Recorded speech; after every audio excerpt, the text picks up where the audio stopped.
Question number 11 यहाँ पे दिया हुआ है from the following particular compute the income from other sources for the assessment year 2021 winning income from Kerala state lottery net receive दिया हुआ है 70,000, यानी कि यहाँ पे हमें विनिंग इनकम है तो 70,000 इंटू 100 डिवाइडेड बाय 70 करना होगा और इससे हमको पता चल जाएगा कि TDS काटने से पहले उसका अमाउंट क्या था। A credit on his passbook of the source can not be explain, उसके पासबुक में 60,000 रुपये ऐसा है जो कहाँ से उसके पास आया वो नहीं बता पाया, तो ये टैक्सेबल हो जाएगा।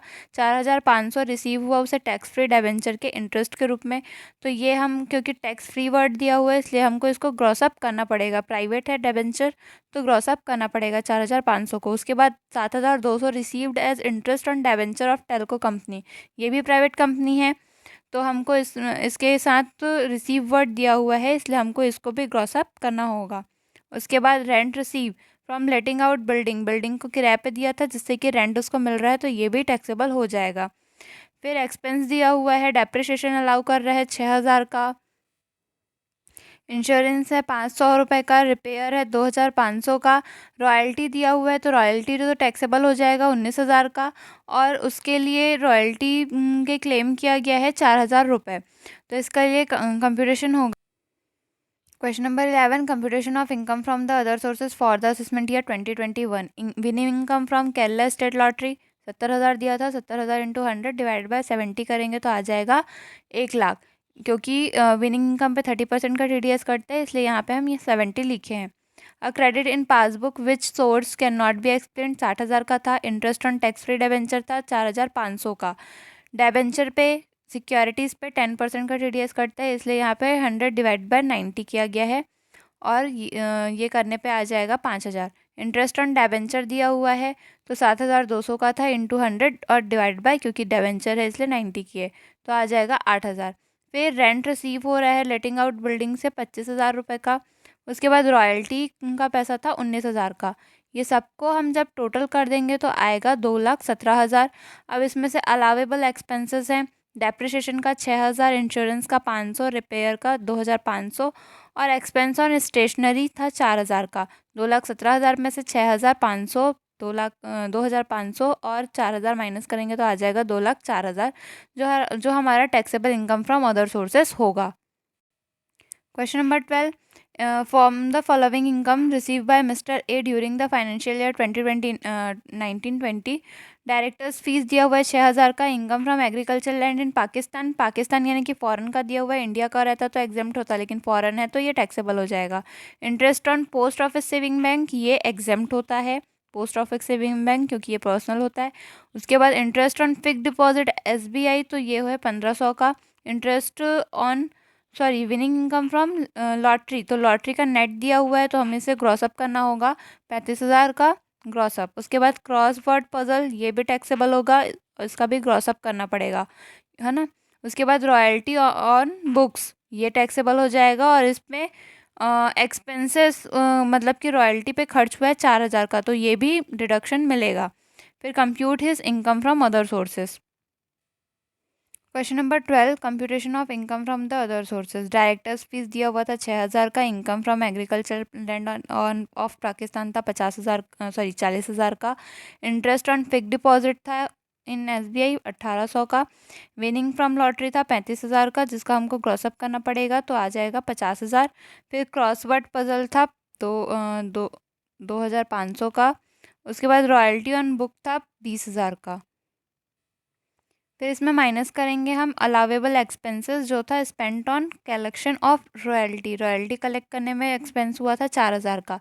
6,000 4,000 1,800 50,000 2,500 और 20,000 को जोड़ेंगे और उसमें से 4,000 माइनस करेंगे तो आ जाएगा 1,16,300 जो हमारा taxable income from other sources होगा। Question number 13 compute income from other sources of mister Arjun from particular given below of the assessment year 2021। Interest gross up दिया हुआ है on deposit with a company, ठीक है। तो इंटरेस्ट दिया हुआ है 10,000 का, तो ये टैक्सेबल हो जाएगा। Remuneration of receipt from university of for working as examiner, remuneration है तो ये भी टैक्सेबल होगा। Royalty from for writing of book, ये भी टैक्सेबल हो जाएगा। और इसमें खर्च दिया हुआ है बुक्स, मतलब रॉयल्टी ऑफ बुक के लिए जो खर्चा हुआ है बुक लिखने वगैरह में, तो उसमें 20,000 रुपये, तो ये भी डिडक्शन में अलाउ हो जाएगा। फैमिली पेंशन दिया हुआ है तो ये भी टैक्सेबल होगा। Question number 13, computation of income from other sources.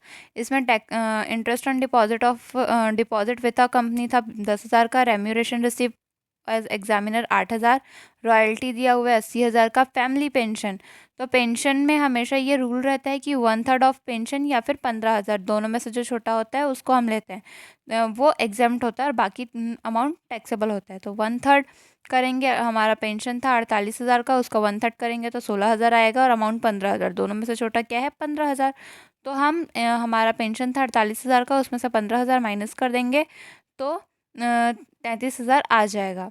फिर अलावेबल एक्सपेंस करेंगे। स्पेंट ऑन राइटिंग 20,000 का खर्चा हुआ था, 10,000, 8,000, 80,000 और 33,000 को जोड़ेंगे और 20,000 को घटाएंगे तो आ जाएगा 1,11,000, जो हमारा टैक्सेबल इनकम फ्रॉम IOS होगा।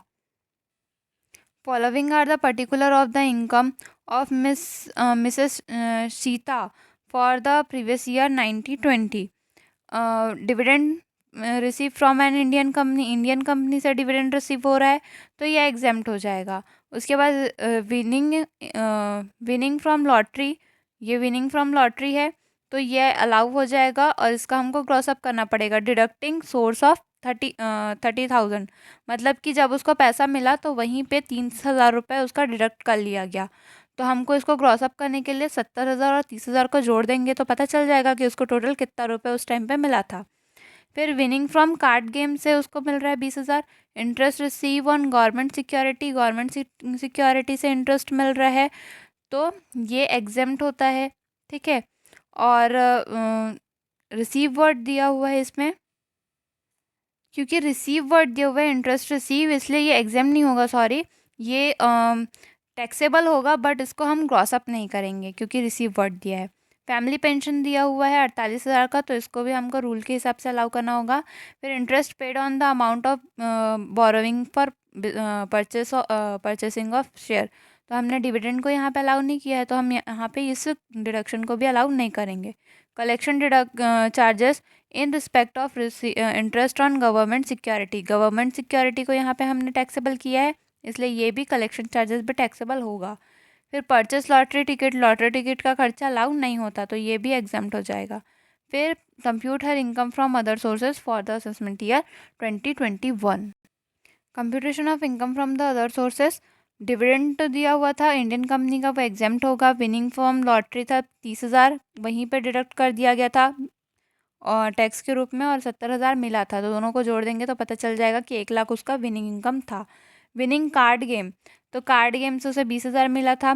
इंटरेस्ट रिसीव गवर्नमेंट सिक्योरिटी 10,000 था। फैमिली पेंशन के लिए 1/3 करना पड़ेगा हमको, तो 48,000 का 1/3 करेंगे तो आएगा 16,000 और अमाउंट 15,000, दोनों में से छोटा क्या है 15,000, तो 48,000 पेंशन में से 15,000 माइनस कर देंगे तो आ जाएगा 33,000।